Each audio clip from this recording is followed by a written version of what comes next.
வணக்கம் students. Next நம்ம என்ன பார்க்க போகிறோன்னா, நம்மக்கிட்ட ஒரு எலக்ட்ரிக்கல் நெட்வொர்க் கொடுத்துட்டாங்க, சர்க்யூட் டயக்ராம். இந்த சர்க்யூட் டயக்ராம்லேருந்து முதல்ல டோப்போலாஜிக்கல் கிராஃப் வரையணும், அதிலிருந்து ஓரியன்டட் கிராஃப் வரையணும். அந்த ஓரியன்டட் கிராஃப்லேருந்து இன்சிடென்ஸ் மேட்ரிக்ஸ், ரெடியூஸ்டு இன்சிடென்ஸ் மேட்ரிக்ஸை கண்டுபிடிக்கணும். அதுக்கப்புறமா டைசெட் மேட்ரிக்ஸ் கண்டுபிடிக்கணும். அதுக்கப்புறமா லிங்க் கரண்ட் டிரான்ஸ்ஃபர்மேஷன் ஈக்குவேஷன் கண்டுபிடிக்கணும். ஃபைனலாக பிரான்ச் கரண்ட்டை கண்டுபிடிக்கணும். ஸ்டெப் பை ஸ்டெப்பாக சொல்லித்தரேன், கவனிங்க. ஸோ ஃபஸ்ட் ஸ்டெப் 1, சர்க்யூட்டை முதல்ல ஒழுங்குபடுத்தணும். அதாவது பேட்ரி சோர்ஸ், பொட்டன்ஷியல் சோர்ஸ் வந்து அதை வந்து என்ன பண்ணணும், ஷார்ட் பண்ணிடணும். கரண்ட்டு சோர்ஸ் வந்து அதை ஓப்பன் பண்ணி விட்டுடணும். ஸோ பண்ணலாமா? இப்போ டயக்ராம் நம்மளுக்கு எப்படி வரும் பாருங்கள். இது அப்படியே எடுத்துப்போம்.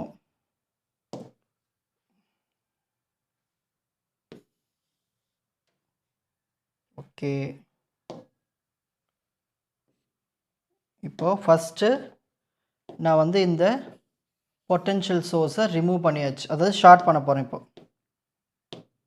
இப்படி ஷார்ட் பண்ணியாச்சு, ஓகேங்களா. நெக்ஸ்ட் கரண்ட்டு சோர்ஸ் இருந்தால் ஓப்பன் பண்ணி விட்டுடணும், மொத்தமாக ஓப்பன் பண்ணி விட்டுருங்க, அவ்வளோதான்.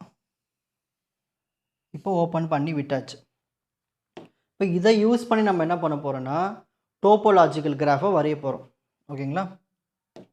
Step 2, topological graph.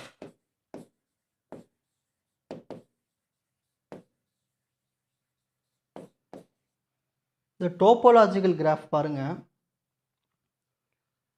இப்போ பி பாயிண்ட் எடுத்துப்போம், ஏன்னா இது ஒரு நோடாக நம்ம ஈஸியாக கன்சிடர் பண்ணிடலாம். ஏன்னா இதை சுற்றி பாருங்கள் 3 பிரான்ச்சஸ் இருக்குது, ஓகேங்களா. ஸோ பிலேருந்து ஆரம்பிப்போம். ஃபஸ்ட்டு பி பாயிண்ட் எடுத்துப்போம். B point. நெக்ஸ்ட் இப்போ இந்த பி பாயிண்ட்டுக்கு லெஃப்ட் சைடில் பாருங்கள், ஏ இருக்குது, ஜே இருக்குது, ஐ இருக்குது, ஹெச் இருக்குது, ஜி இருக்குது. இது வரைக்கும் பார்த்துட்டிங்கன்னா உங்களுக்கு ஒரே ஒரு பிரான்ச் மாதிரி தான் கணக்கு. ஏன்னா இங்கே ஒரே ஒரு எலமெண்ட் மட்டும்தான் இருக்குது மொத்தமாகவே. அப்போ நம்ம என்ன பண்ணலாம்னா, A, J, I, H, G எல்லாம் ஒரே பேரா போட்டுடலாம் மொத்தமாக. ஸோ கீழே நம்ம என்ன எழுதிடலாம்னா, A comma J comma IHG.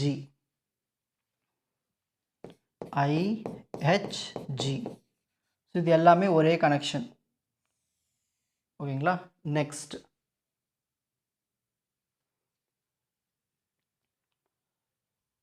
So அதை நீங்கள் கொஞ்சம் கர்வாக போட்டுங்க, அப்போ தான் உங்களுக்கு ஈஸியாக இருக்கும் மார்க் பண்ணும்போது. இப்படி போட்டுப்போம், ஓகேங்களா. ஸோ பியிலிருந்து ஏஜேஐஹெச்ஜி எல்லாமே ஒரே பிரான்ச் தான், ஓகேங்களா. நெக்ஸ்ட் இப்போ அடுத்து பாருங்கள், பியிலிருந்து இந்த ஐக்கு ஒரு கனெக்ஷன் இருக்குது. இது இவங்க எல்லாருமே ஒரே கனெக்ஷன் தான், ஓகேங்களா. பியிலிருந்து கீழே டவுன்வர்டில் ஒரு கனெக்ஷன் இருக்குது. ஸோ பியிலிருந்து இங்கே ஒரு கனெக்ஷன் ஏற்படுத்திடுவோம், ஓகேங்களா. டோப்போலாஜிக்கல் கிராஃப் இப்படி தான் வரையணும். நெக்ஸ்ட் அடுத்து பியிலிருந்து சிக்கு ஒரு கனெக்ஷன். சியை நம்ம கன்சிடர் பண்ணலாம், ஏன்னா அதை சுற்றி 3 பிரான்ச்சஸ் இருக்குது. அப்போ நம்ம என்ன பண்ணலாம், இங்கே ஒரு சின்னு ஒரு பாயிண்ட் வச்சுட்டு பியிலேருந்து சிக்கு ஒரு கனெக்ஷன் இருக்குது. அதுக்கு அடுத்து பாருங்கள், சியிலேருந்து கீழே டவுன்வர்டு ஹெச்சில் ஒரு கனெக்ஷன் இருக்குது. அப்போ சி எத்துமே இந்த ஹெச் பாயிண்டில் கனெக்ட் பண்ணிடலாம். நெக்ஸ்ட் அடுத்து பாருங்கள், சியிலேருந்து டிக்கு இங்கே ஒரு பாயிண்ட் இருக்குது, அதாவது ஓப்பன் பண்ணி விட்டோமே. இந்த டி பாயிண்ட் எல்லாம் சி கூடவே சேர்த்துடணும், ஏன்னா பக்கத்தில் அது ஒரு பாயிண்ட்டாக தான் இருக்குது. அப்போ சி எடுத்துகிட்டு போய் இந்த டி கூட கனெக்ட் பண்ணிடலாம். இங்கே கமா போட்டு டி போட்டுங்க, அவ்வளோதான். நெக்ஸ்ட் அடுத்து டியிலேருந்து ஈக்கு ஒரு கனெக்ஷன் இருக்குது, ஓகேங்களா. டியிலேருந்து ஈக்கு ஒரு கனெக்ஷன் இருக்குது. டியிலேருந்து ஈக்கு ஒரு கனெக்ஷன் இருக்குது. அடுத்து ஈலேருந்து எஃப்க்கு ஒரு கனெக்ஷன் இருக்குது, ஏன்னா ஒரு சர்க்யூட் எலமெண்ட் இருக்குது, ஓகேங்களா. ஈலேருந்து எஃப்க்கு ஒரு கனெக்ஷன், இப்படி கீழே போட்டுப்போம். நெக்ஸ்ட் அடுத்து எஃப்லேருந்து இந்த ஜிஹெச்ஐஏ இதுக்கு எல்லாத்துக்கும் ஒரு கனெக்ஷன் இருக்குது. அப்போ எஃப்லேருந்து இந்த ஜி கூட கனெக்ட் பண்ணிடலாம். ஸோ இதுதான் வந்து டோப்போலாஜிக்கல் கிராஃப். இப்போ இதை நம்ம என்ன பண்ண போகிறோம்னா, ரெடியூஸ் பண்ண போகிறோம். ரெடியூஸ் பண்ணி ஸ்டெப் 3 ஓரியன்டட் கிராஃபாக கொண்டு வர போகிறோம். Oriented graph. சரி, ஓரியன்டட் கிராஃபில் நான் பேர் வச்சுக்க போகிறேன், XYZன்னு வைக்க போகிறேன். ஓகேங்களா, பேரில் புதுசாக. ஸோ இந்த பாயிண்ட்டை நான் வந்து என்ன பண்ணலான்னா, மேக்ஸிமம் பிரான்ச்சஸ் இருக்குது இதில் 1 2 3. இதை நான் எக்ஸ்ன்னு வச்சுக்கிறேன். நெக்ஸ்ட் இந்த பாயிண்ட்டும் பாருங்கள், எனக்கு மேக்ஸிமம் பிரான்ச்சஸ் இருக்குது. இதை ஒய்ன்னு வச்சுக்கிறேன். இந்த பாயிண்ட்டை பாருங்கள், இதுவும் மேக்ஸிமம் பிரான்ச்சஸ் இருக்குது. இதை நான் இசட்னு வச்சுக்கிறேன். இந்த பிரான்ச்சில் எனக்கு கொஞ்சம் கம்மியாக தான் இருக்குது பிரான்ச்சஸ். அப்போ இதெல்லாம் நான் ரெடியூஸ் பண்ணிடலாம். இப்போது இந்த பியிலிருந்து சி, அதாவது இதை எக்ஸ் இதை ஒய்ன்னு எடுத்துக்கிறேன். இதை கனெக்ஷன் எடுத்துக்கலாம். இது ஒரு கனெக்ஷன், இது ஒரு கனெக்ஷன், இங்கே ஒரு கனெக்ஷன், நெக்ஸ்ட்டு இது ஒரு கனெக்ஷன்.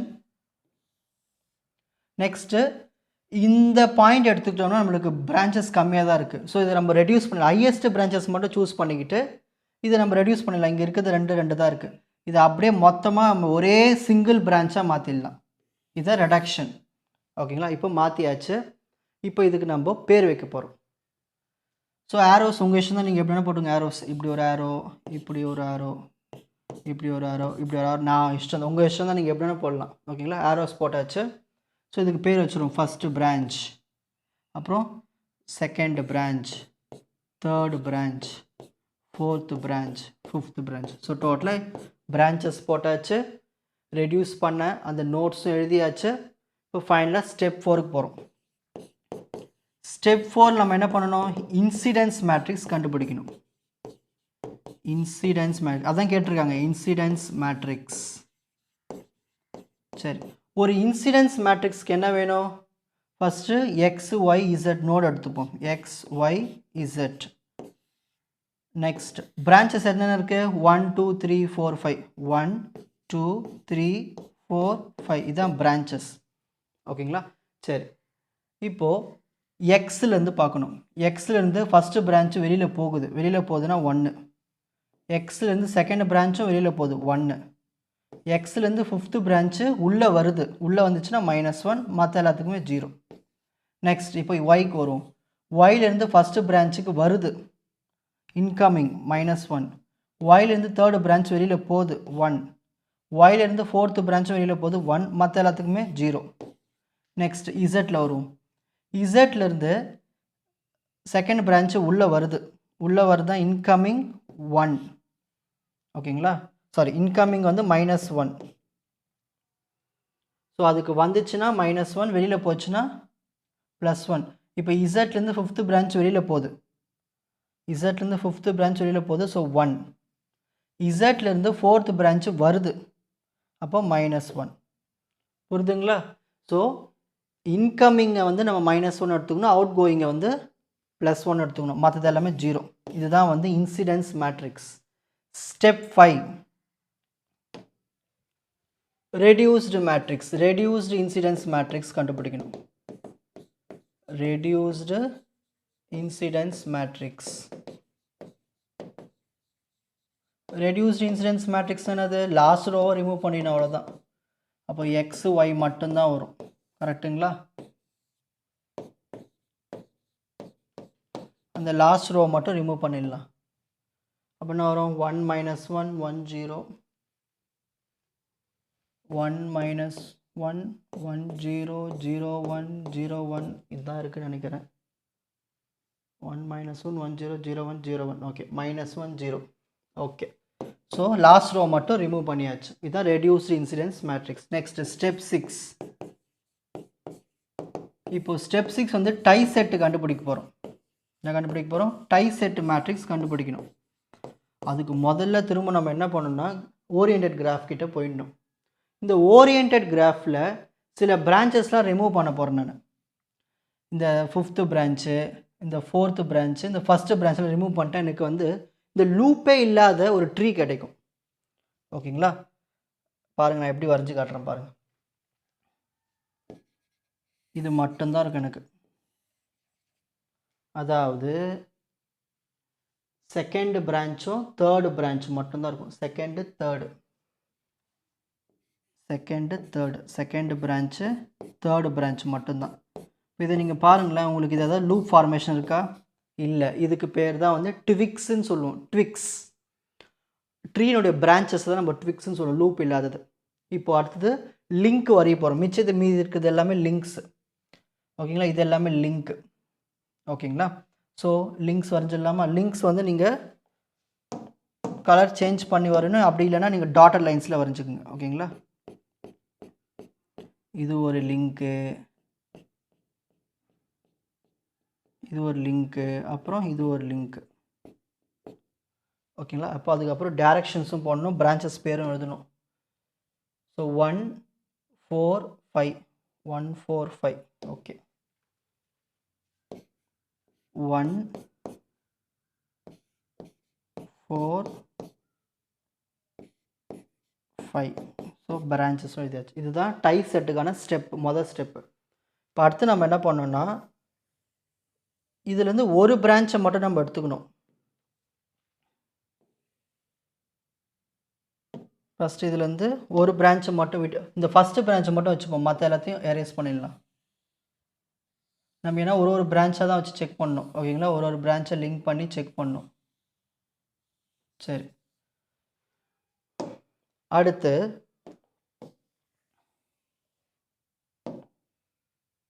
எந்த பிரான்ச் வச்சுக்கலாம்? 4th பிரான்ச் வச்சுப்போம், மற்ற 2 பிரான்ச்சஸை ரிமூவ் பண்ணிவிடுவோம்.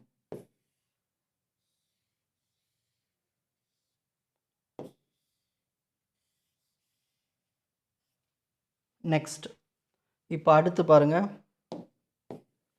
5th பிரான்ச் வச்சுப்போம், மற்ற எல்லாத்தையும் ரிமூவ் பண்ணிவிடுவோம்.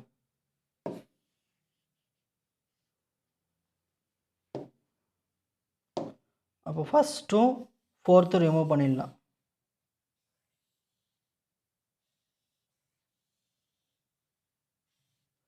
ஓகேங்களா, இதுதான் ஸ்டெப் 6. இப்போ இதுக்கான நம்ம மேட்ரிக்ஸ் வரைய போகிறோம். So tie set schedule first வரைஞ்சிடலாம். டை செட்டு ஷெடியூல், அதுக்கப்புறம் தான் அதில் வந்து நம்ம மேட்ரிக்ஸ் கொண்டு வருவோம். சரி, என்னென்ன டை செட் இருக்குது? ஸோ ஃபஸ்ட்டு டை செட்லாம் எழுதிப்போம். அப்புறம் பிரான்ச்சஸ் எத்தனை இருக்குது? டோட்டலாக 5 பிரான்ச் இருக்குது. 1 2 3 4 5. ஓகே, மொதல் டை செட்டு இதான். மொதல் டை செட்டு 1 2 3 1 2 3. இப்போ நான் வந்து டைரக்ஷன் போட போகிறேன். இந்த நம்ம ஒரு லிங்க் ஆட் பண்ணியிருக்கோம் இல்லையா, அந்த லிங்க் எந்த டைரக்ஷன் போகுது? இந்த பக்கமாக போகுது. அப்போ நம்ம அது பக்கமாகவே போகணும். ஓகேங்களா, ஸோ அந்த டைரக்ஷன் எடுத்துங்க. சரி, அதான் ஈஸியாக இருக்கும். இப்போது 1 2 3ல் ஃபஸ்ட்டு லிங்க்கு என் கூடவே தான் வருது, அப்போனா 1. 3rd பிரான்ச் பாருங்கள், அதுவும் என் கூடவே தான் வருது, 1. செகண்டு பாருங்கள், எனக்கு ஆப்போசிட்டில் வருது, அப்போனா -1. மற்ற ரெண்டுத்துக்குமே 0. இப்போ அடுத்த டை செட் எடுத்துப்போம். 2 3 4 2 3 4. இதில் பாருங்கள், 2ம் 3ம் 4ம் நம்ம டை செட்டை எடுக்க முடியாது. ரீசன் ஏன்னா ஒரு லூப் ஃபார்மேஷன் வேணும். அப்போ நம்ம எதை மட்டும் தான் எடுக்க முடியும்? 3ம் 4 மட்டும் தான் எடுக்க முடியும். அப்போ அந்த 2வை எடுக்க முடியாது, ஏன்னா 2 தனியாக இருக்குது. ஓகேங்களா, அப்போ நம்ம இந்த 2வை அழிச்சிடணும். இப்போது 3க்கும் 4க்கும் டை செட் எடுக்க போகிறோம். இப்போ டைரக்ஷன் பாருங்கள், இந்த 4 நம்ம லிங்க் பண்ணது இது 4 தானே, இது கூடவே டைரக்ஷன் போட்டுப்போம். இந்த 4 எது கூட வருது? நம்ம கூடவே தான் வருது. நம்ம கூடவே வந்துச்சுன்னா 1. இந்த 3 பாருங்கள், நம்ம கூட வரல, நான் இப்படி போகிறேன், 3 எனக்கு ஆப்போசிட்டில் வருது, அப்போ -1. மற்ற எல்லாத்துக்குமே 0. ஓகேங்களா, நெக்ஸ்ட் அடுத்த டை செட்டு பாருங்கள், என்னென்ன இருக்குது? 3 2 5. இதில் எதை மட்டும் தான் எடுக்கணும்? 2ம் 5 மட்டும் தான் எடுக்கணும், ஏன்னா இது மட்டும் தான் ஒரு லூப் ஃபார்மேஷன் இருக்குது. அப்போது 2 5. இதில் பாருங்கள், டைரக்ஷன்ஸ் வந்து இப்படி இருக்குது. அந்த லிங்க் வந்து இந்த டைரக்ஷன் இருக்குது. அப்போ இந்த டைரக்ஷன் நம்ம இப்படி போவோம், இது கூடவே போவோம். 5 நம்ம கூடவே தான் வருது, 1. செகண்ட் பிரான்ச்சும் அதுவும் நம்ம கூட தான் வருது, 1. மற்றது எல்லாமே 0. இதுதான் வந்து டை செட்டு ஷெடியூல். இப்போ இதில் வந்து டை செட்டு மேட்ரிக்ஸ் கொண்டு வர போகிறோம். Tie set matrix, tie set matrix let, நான் அதுக்கு ஒரு பேர் வச்சுக்கிறேன், B/T வச்சுக்கிறேன். Tie set matrix B/T. ஓகேங்களா, டீனா டை செட்டு. ஸோ ஃபஸ்ட்டு இதில் இதெல்லாம் links, first branch, 4th branch, 5th branch எல்லாமே லிங்க்கு. ஸோ லிங்க் தான் ஃபஸ்ட்டு எழுதணும். 1 4 5. லிங்க் என்னென்ன இருக்குது? 1 0 0 0 1 0 0 0 1. ஸோ இது எல்லாமே லிங்க்ஸ். அடுத்து ட்விக்ஸ் எழுத போகிறோம். ட்விக்ஸ் என்னெல்லாம் இருக்குது? 2ம் 3ம் தான் ட்விக்ஸு. ஸோ 2 என்ன இருக்குது? -1 0 1. நீங்கள் இதை மாற்றி கூட எழுதலாம். 1 -1 0 1 -1 0. இதை எடுத்து ஃபஸ்ட்டில் எழுதலாம், இதை எடுத்து கூட செகண்டில் எழுதலாம், மாற்றி கூட எழுதலாம். ஆனால் முதல்ல லிங்க்ஸ் இருக்கணும், அப்புறம் ட்விக்ஸ் இருக்கணும். சரி, இப்போது இந்த மாதிரி நீங்கள் ப்ராப்ளம் சால்வ் பண்ணி முடிச்சதுக்கு அப்புறமா என்ன பண்ணுறீங்கன்னா, இப்போது டை செட்டு வந்து நம்ம வந்து ஃபஸ்ட்டு டை செட்டு இருக்குது 1 2 3 எழுதியாச்சு. செகண்ட் டை செட் வந்து 3மே டை செட் தான், 2 3 4. உங்களுக்கு புரியுறதுக்காக இந்த லூப் மட்டும் எடுக்கிறதுக்காக தான் நான் இந்த 3 4ன்னு போட்டேன். ஃபைனலாக சம் முடிச்சதுக்கப்புறமா ஃப்ரண்ட்டில் இங்கே 2 போட்டுக்குங்க. ஓகேங்களா? இது மொத்தமாக ஒரு டை செட்டு தான். லூப் ஃபார்மேஷனுக்காக அந்த 3யும் 4 மட்டும் நம்ம எடுத்துக்கிறோம். நெக்ஸ்ட் இதில் பாருங்கள், இது எல்லாமே என்னென்ன டை செட் இருக்குது? 2 3 5. ஸோ இங்கே பக்கத்தில் 3 போட்டுங்க.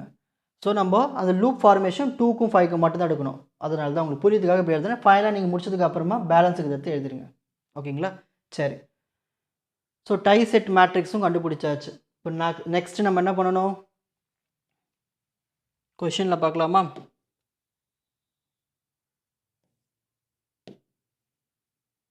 லிங்க் கரண்ட் டிரான்ஸ்ஃபர்மேஷன் ஈக்குவேஷன் கண்டுபிடிக்கணும். கண்டுபிடிக்கலாமா?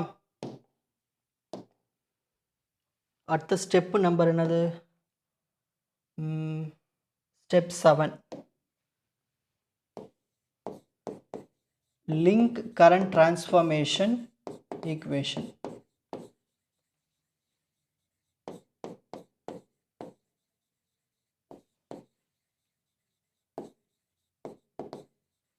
இந்த ஸ்டெப் ரொம்ப சிம்பிளாக இருக்கும். ஃபஸ்ட்டு நம்ம என்ன எழுதணும்? பிரான்ச் கரண்ட் எழுதணும். என்ன கரண்ட் எழுதணும்? Branch current. ஸோ மொத்தம் எத்தனை நம்மளுக்கு பிரான்ச் இருக்குது? 5 பிரான்ச் இருக்குது. அப்போ நம்மளுக்கு 5 கரண்ட் வரும்.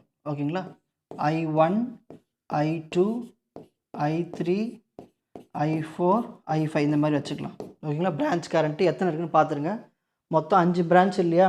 Equal to, so first branch கரண்ட்லாம் எழுதிடணும். நெக்ஸ்ட்டு நம்ம என்ன பண்ணணும்னா, நம்ம ஒரு டை செட்டு மேட்ரிக்ஸ் கண்டுபிடிச்சோம் இல்லையா, இதை அப்படியே டிரான்ஸ்போஸ் பண்ணி எழுதணும். ஃபஸ்ட்டு ரோ ஃபஸ்ட்டு காலம் எழுத போகிறோம். 100 -1 1 -1 1. நெக்ஸ்ட்டு 0 1 0 0 -1 0 1 0 0 -1. நெக்ஸ்ட் இருக்கு 0 0 1 1 0 0 0 1 1 0. ஓகேங்களா? ஸோ ஃபஸ்ட்டு பிரான்ச் கரண்ட் எழுதியாச்சு. நெக்ஸ்ட்டு இங்கே மேட்ரிக்ஸ் எழுதியாச்சு, அதாவது டிரான்ஸ்போஸ் பண்ணி எழுதியாச்சு. எத்தனை நோடு இருக்குது? மொத்தம் 3 நோடு இருக்குது.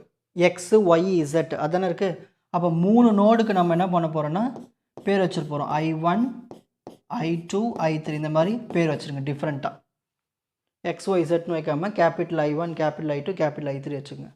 ஸோ இது எல்லாமே பிரான்ச்சஸ், ஸ்மால் லெட்டர்ஸில் போட்டு நம்பர்ஸ் போட்டுக்கோங்க. இது எல்லாமே நோட்ஸ். இது டிரான்ஸ்போஸ் பண்ண டை செட் மேட்ரிக்ஸ். இதுதான் link current transformation equation. Next step 8. Step 8 branch current கண்டுபிடிக்க போகிறோம். இது ரொம்ப சிம்பிள் தான், நார்மல் மல்டிப்ளிகேஷன் தான். ஸோ என்னென்ன இருக்குது? Branch current first I1 equal to, so I1 equal to 1 into I1 I1, 0 into I2 0, 0 into I3 0. அதான் இதுதான் ஃபஸ்ட்டு பிரான்ச் கரண்ட்டுக்கான answer. Next second branch current I2 equal to, I2 equal to, இப்போ second row எடுத்துக்கணும், first column. ஓகேங்களா? 0 into I1 0, 1 into I2 I2, 0 into I3 0 தான். Next third branch current I3 equal to,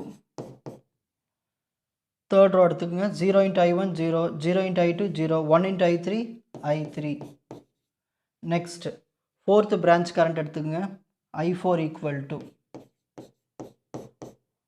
I4 equal to, fourth row எடுத்து first column -1 into I1 -I1, 0 into I2 0, 1 into I3 I3.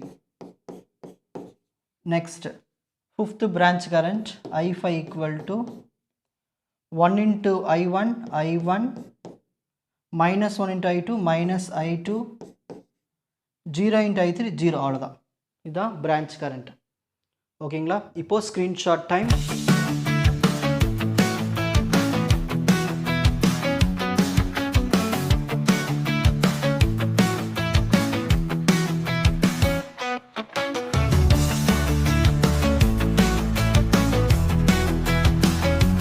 உங்களுக்கு இந்த content ஈஸியாக புரிஞ்சிருக்கும்னு நினைக்கிறேன். Watch other episodes இன் த appropriate playlist. Four G silver academy strength success directive. வணக்கம்.